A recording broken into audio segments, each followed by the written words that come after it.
And the basic idea is that Job's encounter with Yahweh is followed by an activation of the collective unconscious by virtue of Job's profound conscious insight into the nature of the deity.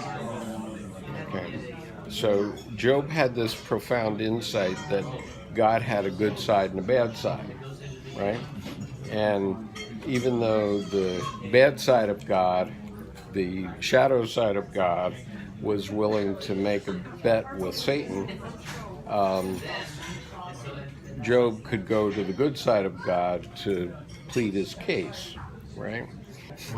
Because, by process. Yeah, what was the process for that? well, the process is that he says Job's encounter with Yahweh is followed by an activation of the collective unconscious. So it's a constellation of the God image. It's in the.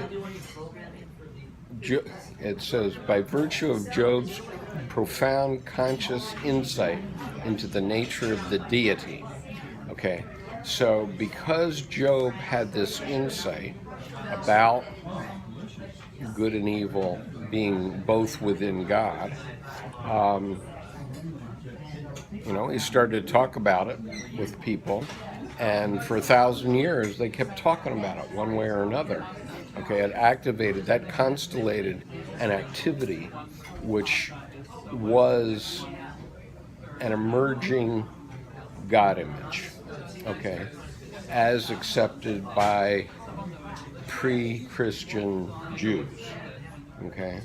And so from Job's time, the God image, whatever it was, and we were primordial before that, but whatever it was before that, it started to change with Job, at Job's actual time, 1600 B.C., and then by word of mouth, by people talking about it, and probably that was spreading all over the world one way or another, because people were communicating back and forth, at least across Iran and into India and up into Afghanistan and those places.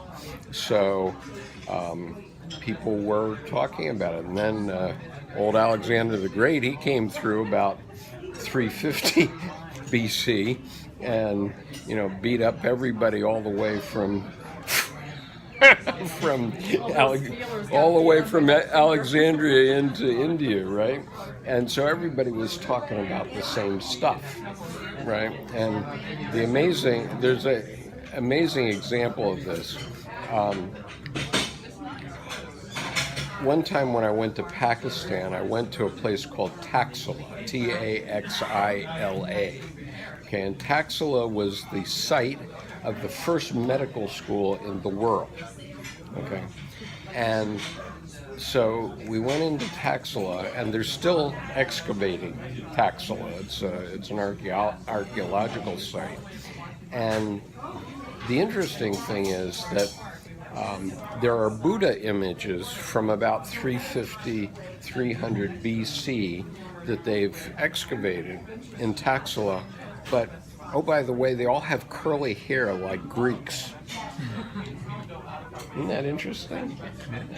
I mean, that's a very interesting fact. I mean, I actually have one or two small examples of this.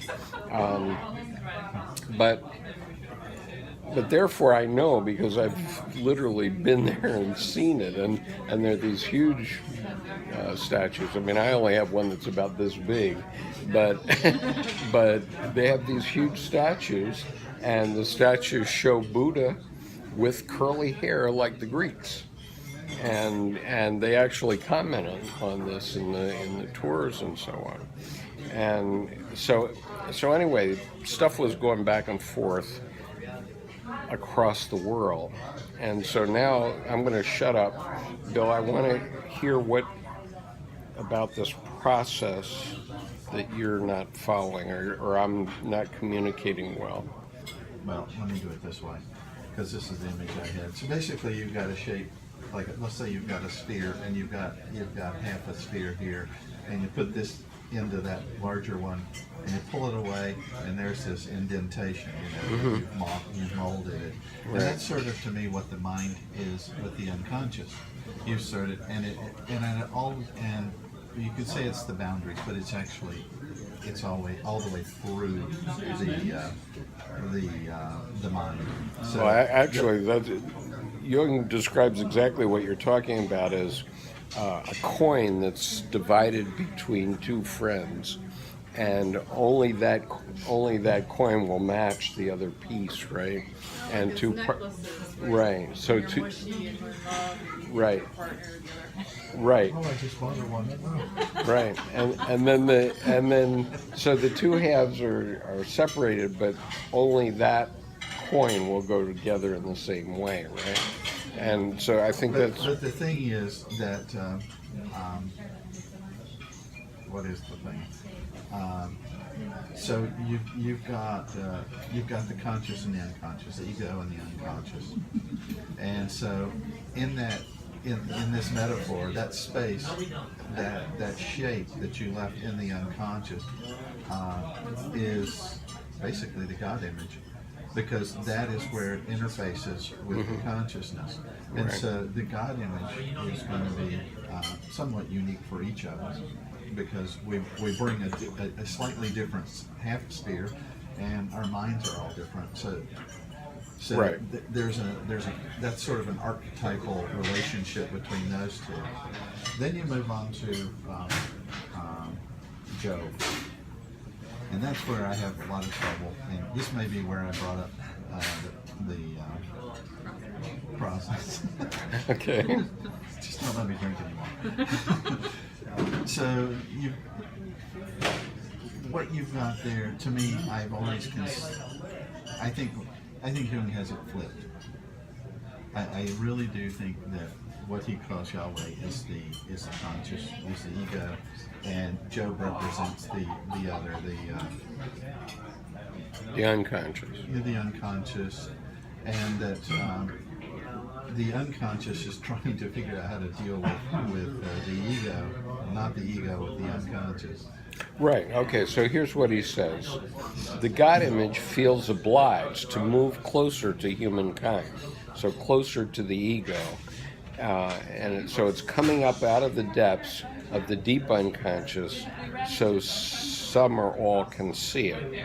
Okay, so I think that's what you're talking about. Which is ego. Yeah. Pardon?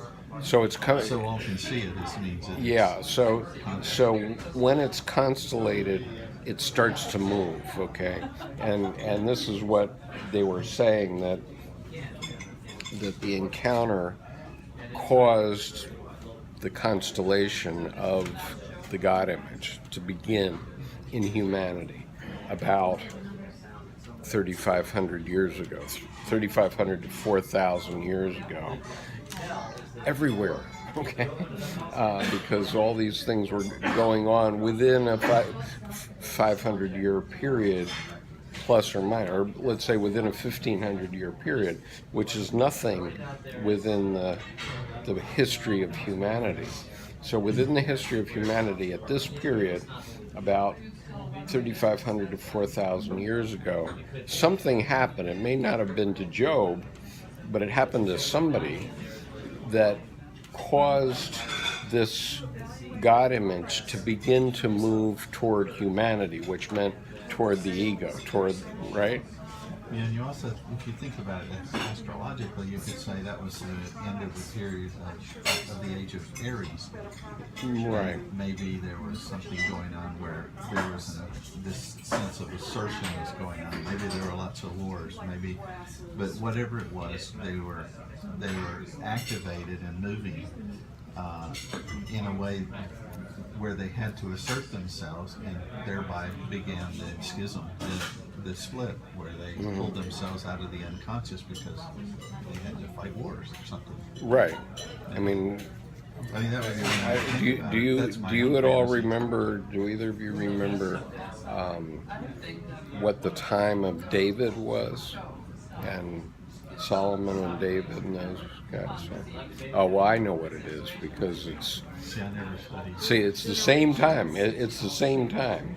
because the Babylonian captivity was something like 550 BC, and according to Jewish tradition, the Babylonian captivity was because David screwed Uriah's wife And have them killed. Those women. and had him killed. Right? Pardon? I said those women get you in more trouble. You would be happy the rest of your life making a big one. Right. Okay, so it turns Who's out. happy, the ugly woman?